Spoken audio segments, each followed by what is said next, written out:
こんにちは、アロミミンラバဒီဗီဒီယိုလေးမှာကဒီမွန်နိုင်စေဝင်းရဲ့အဆက်လေးကိုပြန်ပြီးတော့မှဖြည့်ပြသွားချင်ပါတယ်ဒါဆိုရင်39ဖတ်ချင်မယ်ဆိုရင် speed တီတေပေါ့နော်ဒီမိခွင့်ပြောတဲ့အချိန်မှာ Honjiso wa heisha sorisu gojushun ne kinan party ni okoshi kurasari arigatou gozaimasu 社長の小村でございますシャを代表して私から一言ご挨拶何々ဒီမိခွင့်ပြောတဲ့အခါမှာပေါ့နော်ဒီနေ့ဟာဆိုရင်ကျွန်တော်တို့ရဲ့ community တည်ထောင်တာနှစ်ပတ်လေးပေါ့နော်90နှစ်ပတ်လေးပါတီကိုကြောက်ရောက်လာပေးကြတဲ့လူတွေပေါ့နော်ကြောက်ရောက်လာပေးကြလို့ကျေးဇူးတင်ပါတယ်ပေါ့ဒီကုမ္ပဏီရဲ့ရှာချောခိုမူရာဖြစ်ပါတယ်တဲ့ကုမ္ပဏီကိုကူစားပြုပြီးတော့မှကျွန်တော်ကနေစကားတစ်ခုနှစ်ခုနှုတ်ဆက်စကားကောက်လက်မေးပေါ့ဒါဆိုရင်ဒီစာရင်းမဆိုတာကဒီတစ်ဖက်လူကိုပြည့်မြောက်တဲ့အခါမှာဆွမ်းကေကောမှာတုံးတဲ့စကားလုံးလေးပါဥကကိုင်မတ်ကကိုကမြင်းမြန်းနာကိုကလာမင်းကိုနေချပြီးပြောတဲ့ခင်ကျော်ကောနံပါတ်3လေးကကျတော့မူရှိအာကေမတ်ပြောကြပါမယ်ဆိုတဲ့ကိုနေချပြီးပြောတဲ့ခင်ကျော်ကောလေးပါနံပါတ်4ကကျတော့အော်ရှိုင်းမတ်ပေါ့နော်အော်ရှိုင်းမတ်ဆိုတော့တစ်ဖက်လူကိုပြင်းမြောက်ပြီးတော့ပြောတယ်ဆွမ်းကေကောလေးအဲ့ဆိုရင်သူကဝတ်တက်ရှိခါရလို့ပြောတဲ့အတွက်ကြောင့်မလို့တစ်ဖက်လူကိုပြင်းမြောက်တဲ့ဒီနှလုံးကိုကြည့်စရာမလိုဘူးနော်ဒီနှလုံးကိုတွားကြည့်လိုက်တဲ့အချိန်မှာလဲဒါကမင်းမြန်းဒီလာဒီလို့အတိတ်ပဲရှိတဲ့အတွက်ကြောင့်မလို့ဒီမှာ go isis ဆိုပြောကြပါမယ်ဆိုတဲ့အတွက်ကြောင့်မူရှိအာဂေမာဆိုတဲ့စံပန်ကအဖြစ်မှန်ဖြစ်သွားရခြင်းဖြစ်ပါတယ်ဒါဆိုရင်နံပါတ်4စီကကျတော့そのバッグはどこにでもあるようなものなのに人気歌手が愛用している何々一面項も売れたそうだအဲ့ဒီလိုအဲ့ဟာဆိုရင်ဘယ်နေရာမှာမဆိုးဘောနော်ရှိတဲ့အရာဖြစ်ပေမဲ့လေတဲ့လူကြိုက်များတဲ့အဆိုတော်ကအတုံးပြုတ်နေတဲ့ကောလက်ပေါ့နော်ဒီအခု1000တောင်မှရောင်းခဲ့ရတဲ့ပုံပါပဲတဲ့ဒီအလုံး1000တောင်ရောင်းခဲ့ရတဲ့ပုံပါပဲပေါ့နော်အဲဆိုရင်နံပါတ်1ကကျတော့တိုစုရုခိုတိုကကျတော့နိခိမေရုဆိုတဲ့အဓိပ္ပာယ်ပါကိုလက်လုပ်ဖို့ဆုံးဖြတ်ထားပါတယ်ကိုလက်မလုပ်ဖို့ဆုံးဖြတ်ထားရတယ်ကိုလက်တင်ပါတယ်ဆိုတဲ့ပေါ့နော်ခိုတိုဆိုတဲ့အဓိပ္ပာယ်ပြီးတော့နံပါတ်2ကကျတော့တိုယူဒခေဆိုတာကတဒဆိုတဲ့ဆိုလုပ်တာပေါ့နော်ကိုလက်လို့ဆိုလုပ်တာပေါ့ကိုလက်တာလင်းဆိုတဲ့အဓိပ္ပာယ်မျိုးပေါ့နော်ဥပမာအဖြစ်ဆိုရင်ခရေဝရှစ်တေအီရုတိုယူဒခေနော်ခံခဲ့တဲ့အရုသူနဲ့ကတော့တဲ့ဒီတိုင်းတိနေတယ်လူချင်းတိနေတယ်လို့ဆိုတဲ့ဒီပတ်သက်ဆက်နွယ်မှုthếမှာပဲရှိပါတယ်ပတ်သက်ဆွနေမှုဒေတာပဲပေါ့အဲ့လိုမျိုးနေရာမှာတုံးနဲ့တိုယူတက်ကေနံပါတ်3ကကျတော့တိုစုရုခိုတိုပေါ့အဲ့ဆိုရင်ဒီအရှေ့ကဟာကိုဝေါ်ထိလိုက်တဲ့အချိန်ကျတော့ဒီဆုံးဖြတ်ထားတဲ့အရာကိုဆိုပြီးဖြစ်သွားပြီးတော့မှနံပါတ်4ကကျတော့တိုယူတက်ကေတေဆိုတာကကျတော့တိုယူရီယူတက်ကေတေလို့ဆိုတဲ့အကြောင်းပြချက်ကြောင့်တာလျင်ဆိုတဲ့အဓိပ္ပာယ်ပါတိုယူရီယူတက်ကေတေဆိုတဲ့အဓိပ္ပာယ်ပါဒါဆိုရင်ဒီစာကြောင်းနဲ့တွားပြီးတော့ကိုက်ညီမယ်အဖြေကကျတော့ပေါ့နော်ဒီမှာလူကြိုက်များတဲ့အဆိုတော်ကအတုံးပြုတ်နေတယ်ဆိုတဲ့အကြောင်းပြချက်ကြောင့်တာလျင်ပေါ့နော်အကြောင်းပြချက်ကြောင့်တာလျင်ဒီအခု1000တောင်ရောင်းခဲ့ရတဲ့ပုံပါပဲဆိုပြီးတော့မှယွန်းပန်ပေါ့နော်တိုယူဒခေတေပေါ့ဒီနင်ကီကရှုကအိုင်ယောစတေအီရုတိုယူဒခေတေဆိုပြီးတော့မှဒီလူကြိုက်များတဲ့အဆိုတော်ကအတုံးပြုနေတယ်ဆိုတဲ့အကြောင်းပြချက်ကြောင့်တာလျင်တိုယူရီယူဒခေတေပေါ့နော်အကြောင်းပြချက်ကြောင့်တာလျင်ဒီအခု1000တောင်ရောင်းခဲ့ရတဲ့ပုံပါပဲပေါ့ဒါဆိုရင်နံပါတ်51ကကြတော့ホテルのフロント係として働き始めた頃はどんなに忙しくてもお客様には好かれた顔を何々と先輩によく注意されたပေါ့နော်ဒီဟိုတယ်ရဲ့ဒီ front အရှိမှာပေါ့နော်ဒီ front နေရာမှာအလုပ်လုပ်တဲ့အချိန်တုန်းကပေါ့နော်အလုပ်လုပ်စတင်ခဲ့တဲ့အချိန်တုန်းကဘလောက်ပဲအလုပ်များနေပါစေဒီဧည့်သည်တွေရဲ့ရှေ့မှာပေါ့နော်ဧည့်သည်တွေကိုပင်ပန်းနေတဲ့မျက်နှာကိုကွက်လက်လို့ဒီစံပိုင်ကနေပေါ့နော်အထက်စံပိုင်ကနေစီနီယာကနေအမြဲတမ်းတတိပေးခံခဲ့ရပါတယ်တဲ့ဒါဆိုရင်ဒီနံပါတ်1ကကျတော့မီစေနိုင်ထမေနီမပြဖို့ရန်အတွက်ထမေနီဆိုတာကထမေနီနနီနာနီဆိုလို့ဆိုတဲ့အဓိပ္ပာယ်ကိုလက်ဖို့ရန်ကိုလက်ကိုလုပ်တယ်ကိုလက်ဖို့ရန်စူးစမ်းတယ်ဆိုတဲ့အဓိပ္ပာယ်မျိုးအဲဆိုရင်နံပါတ်2ကကျတော့မီနိုင်ကိုတို့မမြင်ရတဲ့အကြောင်းမကြည့်တင်တဲ့အကြောင်းပေါ့နော်ပြီးတော့မမြင်နိုင်တဲ့အကြောင်းအဲ့လိုမျိုးနံပါတ်3ကကျတော့မီစေနိုင်ယောနီမပြဖို့ရန်အဲဆိုရင်ဒီမှာကျတော့မမြင်နိုင်မို့လို့မမြင်နိုင်တဲ့အရာအဲဆိုရင်ဒီမှာကျတော့ပေါ့နော်ပင်ပန်းနေတဲ့မျက်နှာကိုကိုလက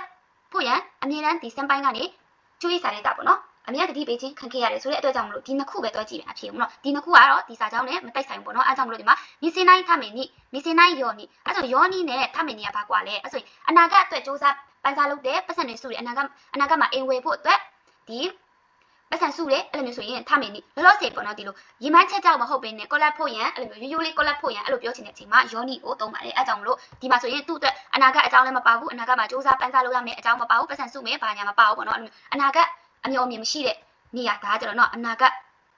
အတွက်ပြောနေတဲ့ပုံစံမျိုးမဟုတ်အနာဂတ်မှာဒီလိုမပြနိုင်ဖို့အတွက်မပြဒီမှာဆိုရင်ဥပမာအဖြစ်မိဘကိုရဲ့ပင်ပန်းစီးရင်နေတဲ့အရာတွေကိုအနာဂတ်မှာကိုအသက်ကြီးရတဲ့အချိန်မှာမပြဖို့ရန်အတွက်အခုကနေအလုပ်တွေစူးစမ်းနေတယ်အဲ့လိုမျိုးဆိုရင်တော့ဒီဟာနံပါတ်1လာမှာပေါ့နော်အခုဒီမှာကျတော့ဒီမှာကျကူဆမ်မကိုပင်ပန်းနေတဲ့မျက်နှာမပြဖို့ရန်မမြင်စေဖို့ရန်ပေါ့နော်မမြင်စေဖို့ရန် ဒီအမြဲတမ်းပေါ့နော်မမြင်စေဖို့ရန်စံပိုင်းကနေ注意လုပ်တယ်ဆိုတော့နံပါတ်3ပန်းပေါ့နော်3ပန်းဖြစ်သွားရချင်းဖြစ်ပါတယ်အဖြေကမီစေနိုင်ရောနိအဲ့ဆိုရင်နံပါတ်4စနစ်ကကြတော့ဟာပြောမိပေါ့နော်高橋寝る前に必ず明日の準備を何々朝慌てて準備すると絶対忘れ物をするからဆိုတော့高橋さんပေါ့နော်高橋ရေမအိတ်ခင်မှာပေါ့နော်မဖြစ်မနေမနေ့အတွက်စီစဉ်ရမယ့်အရာတွေကိုပြင်ဆင်ရမယ့်အရာတွေကိုကောလက်တဲ့မနေ့ကျရင်လောလောပြင်ဆင်မယ်ဆိုရင်ကတော့ဒ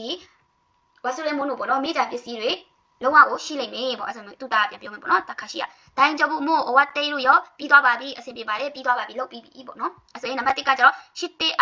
あるんだよဆိုတာက知ってあるんだよဆိုတာကလောက်ထားပြီလေပေါ့နော်လောက်ထားပြီလေလောက်ထားတာရှိတယ်လေဆိုတဲ့အတိတ်အဲ့ဆိုနံပါတ်2ကကျတော့知っておきなさいよおきなさいなさいよဆိုတာကခုလာဆိုင်ရဲ့ဒီလိုပို့ပေါ့ပါပေါ့နော်ပို့ပေါ့ပါခိုင်းတဲ့စကားလုံးလေးဖြစ်ပါတယ်အဲ့ဆိုရင်နံပါတ်3ကကျတော့知ってあるんじゃないのလောက်ထားတာရှိပြီမဟုတ်လားပေါ့နော်လောက်ထား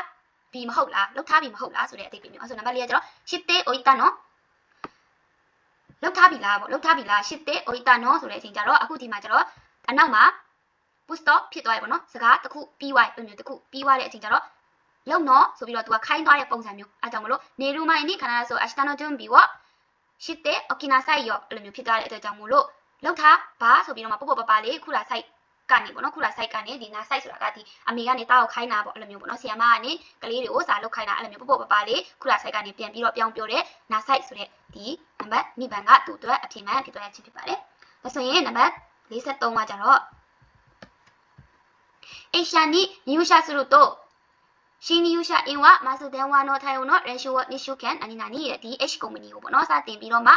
အလုပ်ဝင်တဲ့အချိန်မှာပေါ့ဒီဝန်ထမ်းအသစ်အနေနဲ့ပထမအဦးဆုံးဖုန်းကိုပေါ့နော်ဖုန်းဖြေကြားရေးလုပ်တဲ့ဒီအလေးအကျင့်ကိုပေါ့နော်ဖုန်းလေ့ကျင့်ခြင်းကိုပေါ့နှစ်ပတ်ကြာကွက်လက်ပေးတဲ့နှစ်ပတ်ကြာကွက်လက်တဲ့အဲ့ဆိုနံပါတ်1ကိုဖတ်ကြည့်တဲ့အချိန်မှာကျတော့စာဆေးတာတွေလို့ဆိုတာအဲ့ဆိုရင်စာဆေးဆိုတာခိုင်းတာဓာတ်လေးဆိုတာခံရတာဆိုရင်ခိုင်းခြင်းခံရတဲ့ပုံပါပဲနှစ်ပတ်ကြာဒီ range လောက်ခိုင်းခြင်းခံရတဲ့ပုံပါပဲနံပါတ်2ကကျတော့စာဆေးရုံစုမိုရီဆိုတာကလောက်ခိုင်းဖို့ရည်ရွယ်ပါတယ်စုမိုရီကိုကရည်ရွယ်တယ်လောက်ခိုင်းဖို့ရည်ရွယ်ပါတယ်အဲ့ဒါနံပါတ်3ကကျတော့စာဆေးလာလေးတာမမဆိုတာကတိအတိုင်းပေါ့တိအတိုင်းဟုတ်တယ်နော်လောက်ခဲ့တဲ့အတိုင်းအဲ့ဆိုရင်ခိုင်းခြင်းခံခဲ့ရတဲ့အတိုင်းပေါ့နော်နံပါတ်4ကကျတော့စာဆေးတေအီရူတိုကိုလိုတာအဲ့ဆိုရင်လေ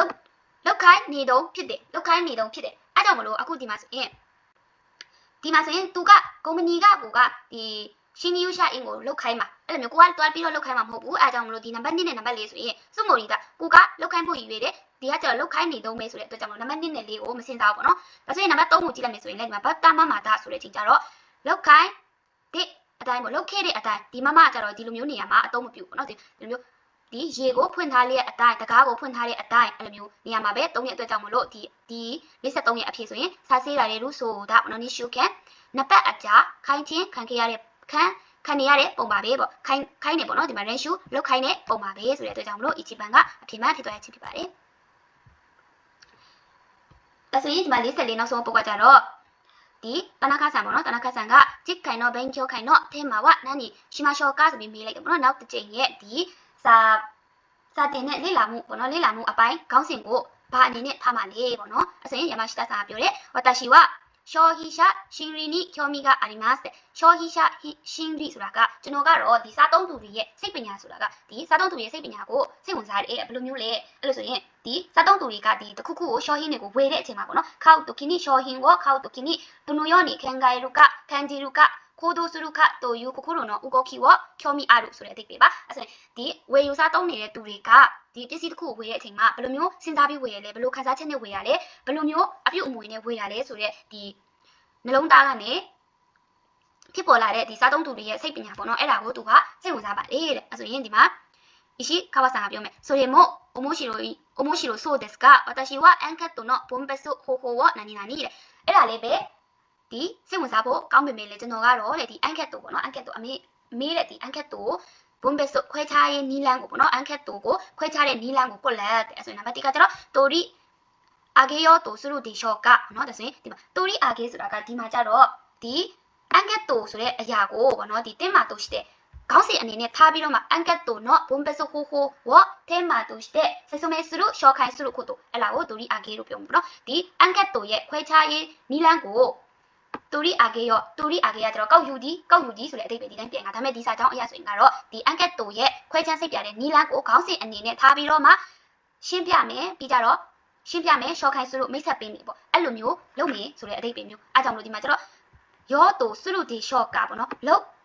စုလို့ဒီရှော့ကဒီရှော့ကဆိုတာကလိမ့်မလားအဲ့ဆိုရင်စုလို့ဆိုတော့လုပ်လိမ့်မလားဆိုတဲ့အဓိပ္ပာယ်မျိုးပေါ့နော်ဒီလိုရှော့ခိုင်းလို့ပဲပြောလိုက်မယ်နော်အခုလောလောဆယ်ကျတော့အခုမိတ်ဆက်တဲ့ဒီ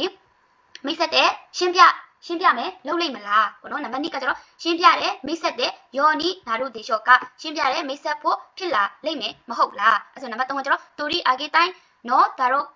တော့အမွေမတ်ဆိုအဲ့ဆိုရင်ဒီမှာကျတော့ဒါတော့ဆိုတာကလိမ့်မယ်တူအမိုးဆိုတာကထင်တယ်ပေါ့နော်လိမ့်မယ်လို့ထင်နေဆိုတာဆိုရင်ကတော့သူကကျတော့ဒီရှော့ခိုင်းလုပ်ချင်တယ်စစ်စမဲလုပ်ချင်တယ်လို့ပေါ့နော်လုပ်ချင်လိမ့်မယ်လို့ထင်တယ်ပေါ့အဲ့လိုမျိုးနံပါတ်3ကကျတော့တူရီအာဂေတေဝတိုကတော့အမွေမတ်ဆိုရင်ဒီမှာစစ်စမဲလုပ်မယ်ရှော့ခိုင်းလုပ်မယ်ဆိုရင်ကတော့ဘလို့လေးဆိုပြီးတွေးနေပါလေတဲ့အဲ့ဆိုရင်သူကကျတော့ဒီမှာအဖြေရွေးမယ်ပေါ့နော်အဲ့ဆိုရင်ဒီမှာကျတော့လုပ်လိမ့်မလားပေါ့နော်ဒါဆိုရင်လုပ်လိမ့်မလားဆိုတော့ तू ကကျတော့လုပ်ချင်နေတဲ့ပုံဒီမှာဝါတာရှီဝါလို့ပြောတဲ့အချိန်ကျတော့ဒီမှာတခြားသူရဲ့အတွေးကိုပြောပြနေတာမဟုတ်အီရှိကာဝါဆန်ကသူ့ရဲ့အတွေးကိုပြောပြနေတဲ့အချိန်ပြောပြနေရပေါ့နော် तू ကကျတော့အဲ့ဒါလေးပဲစိတ်ဝင်စားဖို့ကောင်းနေနော်ကျွန်တော်ကတော့ဆိုပြီးသူ့အကြောင်း तू စဉ်းစားထားတဲ့အရာကိုပြန်ပြီးတော့ထုတ်ဖော်ပြီးပြောတဲ့အချိန်ကျတော့ဒီမှာကျတော့လုပ်လိမ့်မလားလို့တော့မပြောတော့ဘူးပေါ့နော်ပြီးတော့ဒီမှာကျတော့လေလုပ်ဖြစ်ဖို့ဖြစ်လာလိမ့်မလားပေါ့နော်အာဂေရူယောနီနာရုဒီရှော့ကဆိုမေးတဲ့ပုံစံမျိုးကတော့ तू သွားမှာမဟုတ်တော့သူ့ရဲ့အကြောင်းကို तू စဉ်းစားထားတဲ့အကြောင်းကိုပြောတဲ့အတွက်ကြောင့်မလို့အကြောင်းတင်းနဲ့နိကကျတော့မေးတဲ့ပုံစံမျိုးပေါ့နော်ဒီရှော့ကဖြစ်တဲ့အတွက်ကြောင့်မလို့ပေးလိုက်မယ်နံပါတ်3ကကျတော့ဒီမိတ်ဆက်ပေးမယ်ဒီစစ်စမဲလုပ်ပေးမယ်လုပ်ပေးခြင်းနဲ့လိမ့်မယ်လို့တွေးနေတယ်လိမ့်မယ်လို့တွေးနေတယ်ဆိုတာကတခြားသူတယောက်ကလုပ်ချင်နေတဲ့ပုံစံမျိုး तू ပြောနေပေါ့နော်လုပ်ချင်လိမ့်မယ်လို့တွေးနေတယ်ဆိုတဲ့အချိန်ကျတော့နံပါတ်3လဲသူ့ရဲ့အကြောင်းပြောတယ်လို့မျိုးမခံစားရဘူးပေါ့နော်အဲကြောင့်နံပါတ်4ဒါနံပါတ်4နံပါတ်ယွန်ပန်းကလည်းယွန်ပန်းကိုဖတ်ကြည့်လိုက်တဲ့အချိန်မှာကျတော့တိုရီအာဂေတေဝတိုကာတိုအမွေမတ်ပေါ့နော်အဲ့ဆိုရင်မိတ်ဆက်ပေးမယ်စစ်စမဲလုပ်ပေးမယ်ဆိုရင်တော့ဘလို့လေးဆိုပြီးတော့မှတွေးနေပါလေပေါ့အဲ့လိုဆိုဝါတာရှီဝါအန်ကက်တိုနော်ဘွန်စစ်ဆိုဟိုဝတိုရီအာဂေတေဝတိုကာတိုအမွေမတ်ပေါ့အဲ့ဆိုရင်ဒီအန်ကက်တိုကိုတင်းမအနေနဲ့ထားပြီးတော့မှမိတ်ဆက်ပေးမယ်စစ်စမဲလုပ်ပေးမယ်ဆိုရင်တော့ဘလို့လဲဆိုပြီးတော့မှတွေးနေပါတဲ့အဲကြောင့်မလို့ယွန်ပန်းကအပြင်မှာဖြစ်သွားရခြင်းဖြစ်ပါတယ်ဒါဆိုရင်ဒီ6ပုတ်လေးနားလည်မယ်လို့ထင်ပါတယ်